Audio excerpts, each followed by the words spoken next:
বলছি। হোয়াট?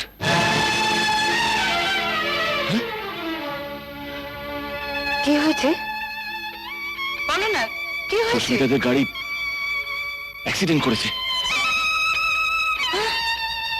তোমার জামাই আর নেই।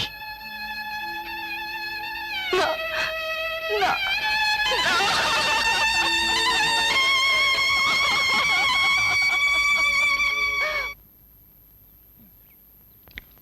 দাদা, দাদা, ও দাদা, আজ সুমিদি আসছে।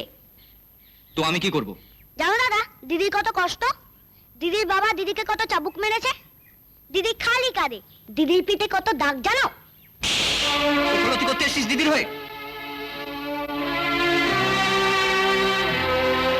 ও, আমি বুঝি তোমাদের কেউ না? ভগবানকে, ওই যে পঞ্চানন বুড়ো বাবাকে আমি বলেছি আমার দাদার সঙ্গে যেন আমার দিদির মিল হয়ে যায়। না নন্তু না, তোমার সঙ্গে কথা বলবো না। তোমরা কেউ আমাকে ভালোবাসো না। যাস না নন্তু, যাস না।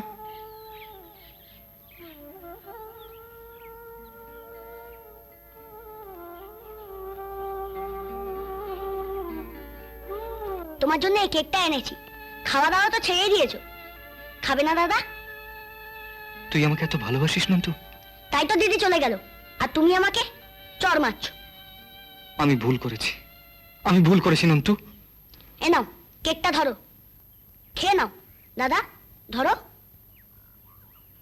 আর পারলে দিদিকে দেখে এসো। আমার ছেলে সুজয় তোর সামনে বসে আছে। ভাই বিক্রম, তুই একটু দেখ, তোর সাধ্যমতো সাহায্য করিস। হ্যাঁ হ্যাঁ, ঠিক আছে।